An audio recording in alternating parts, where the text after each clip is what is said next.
ओम श्री सरस्वती नमः।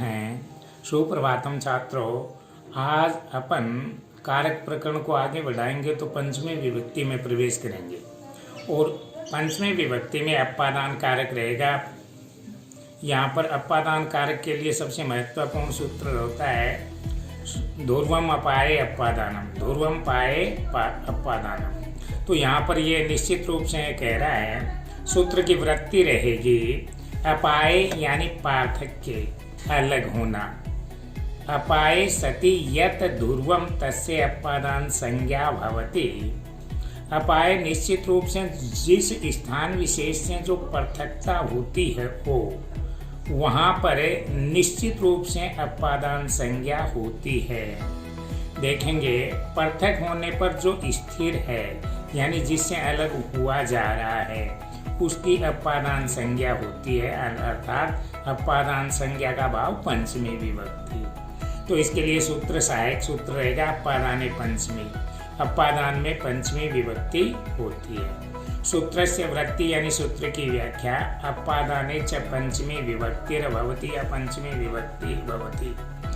उदाहरण रहेंगे इसमें कह रहा अपादान में पंचमी विभक्ति होती है, जैसे वृक्षात पत्रम पतति, और वृक्ष से पत्ता गिरता है।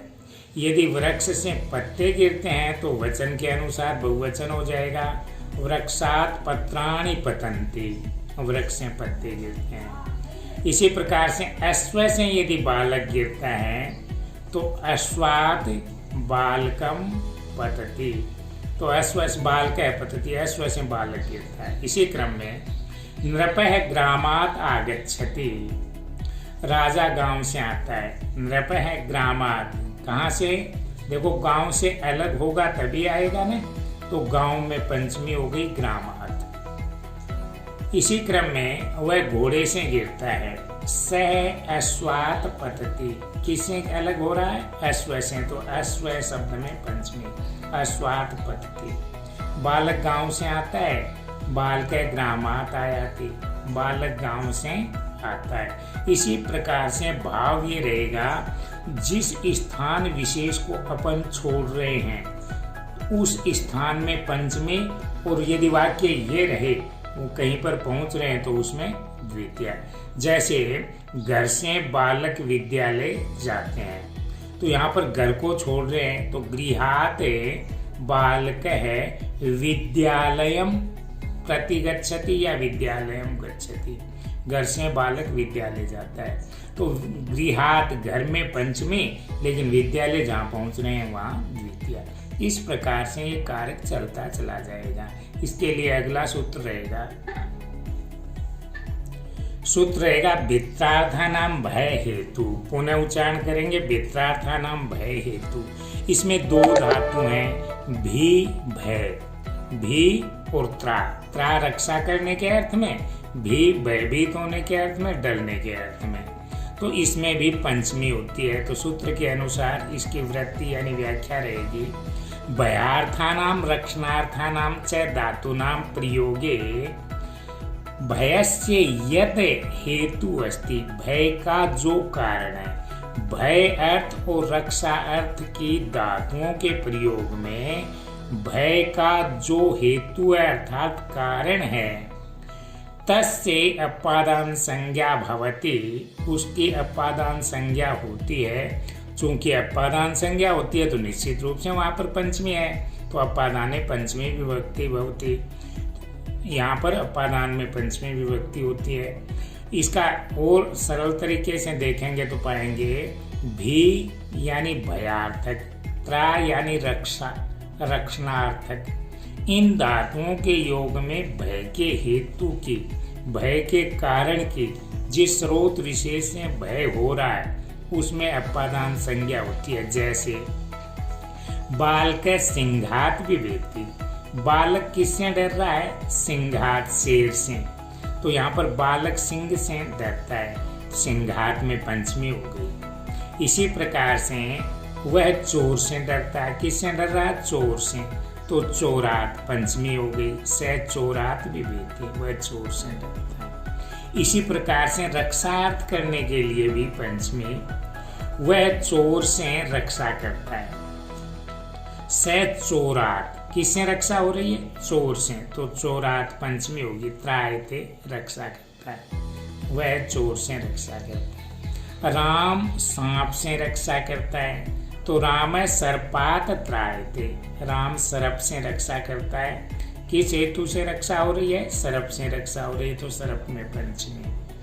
और रोहन मार्जारात विभेति, रोहन बिलाव से डरता है। रोहन किससे डरता है? मार्जारात, बिलाव से। वह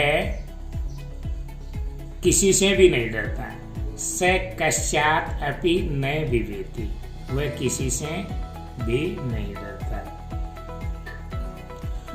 अगला सूत्र रहेगा आख्यातोपयोगी, महत्वपूर्ण सूत्र है। ये कह रहा है, सूत्र की वृत्ति यानी व्याख्या रहेगी, यस्मात् नियम पूर्वकम विद्या गृह्यते तस्य शिक्षकादि जनस्य अपादान संज्ञा भवति।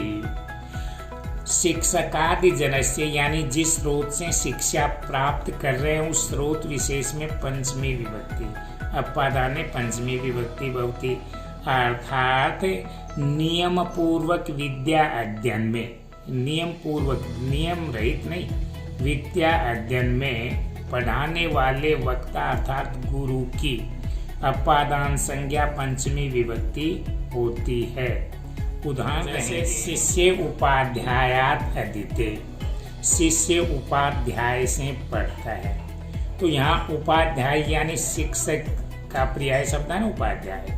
तो उपाध्याय से अध्ययन कर रहा है, तो उपाध्यायात में पंचमी हो गई नियम पूर्वक अध्ययन होने पर। छात्र है शिक्षकात पठति, छात्र नियम सहित अध्ययन करने से शिक्षक शब्द की पंचमी हुई, छात्र शिक्षक से पढ़ता है। इसी क्रम में वह गुरु से संस्कृत पढ़ता है। सह गुरोः संस्कृतम पठति, तो यहाँ पर गुरु शब्द की पंचमी, गुरोः संस्कृतम पढ़ति, वह गुरु से संस्कृत पढ़ता है। इसी क्रम में यदि आज का कोई द्रोण और अर्जुन हो तो वाक्य रहेगा अर्जुन द्रोणाचार्य से पढ़ता है, तो अर्जुन है द्रोणाचार्यात अधीते। परंतु आज का नहीं, ये महाभारत कालीन द्रोणाचार्य और अर्जुन की बात हो तो क्या हो जाएगा? अर्जुन है द्रोणाचार्यात पपाठ है, क्योंकि अर्जुन और द्रोणाचार्य हमारे जीवन से पहले हुए, अर्थात परोक्ष भूत, और परोक्ष भूत के लिए क्रिया रहेगी लिट लकार, परोक्ष भूत के लिए पपाठ है। यदि आज का अर्जुन और द्रोण हो तब तो अधितय वर्तमान काल में आ जाएगा, परंतु महाभारत कालीन देखेंगे तो हमारे जन्म से पहले का मतलब लिट परोक्ष भूत, यानी संस्कृत के 10 लकार है ना, उसके अंतर्गत परोक्ष भूत की स्वीकृति रहेगी। तो दोनों ही प्रकार से, जैसे अर्जुन द्रोणाचार्य से पढ़ते थे तब हो जाएगा अर्जुन द्रोणाचार्यात पपाठ है, और यदि अर्जुन द्रोणाचार्य से पढ़ता है तो अर्जुन द्रोणाचार्यात अधीते। इसी क्रम में द्रोणाचार्य गुरु परशुराम से पढ़े थे, तो वो भी परोक्ष भूत हो गया।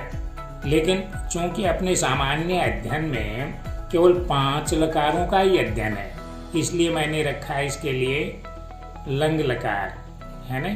तो उसमें क्या हो जाएगा? द्रोणाचार्य गुरु परशुरामात अपठत, किसमें? गुरु परशुराम से, तो गुरु परशुरामात में पंचमी। लेकिन यदि शुद्ध संस्कृत में जाएं, 10 लकार में जाएं, तो इसके लिए भी वाक्य हो जाएगा गुरु द्रोणाचार्य गुरु परशुरामात पपाठ है, यानी लिट परोक्ष भूत, जो हमारे नेत्रों के सामने नहीं हो वैसा। द्रोणाचार्य गुरु परशुराम से पढ़े थे। एक ध्यान देंगे, नियम सहित शिक्षा नहीं ग्रहण करने पर, नहीं प्राप्त करने पर, जैसे नटस्य गाथाम शृणोति, नटस्य नट की गाथा कहानी को सुनता है, तो ये नट की गाथा जो कहानी है वो नियमित नहीं सुनता है, और उसका कोई क्रमबद्ध नियम सहित होना भी वांछित नहीं है।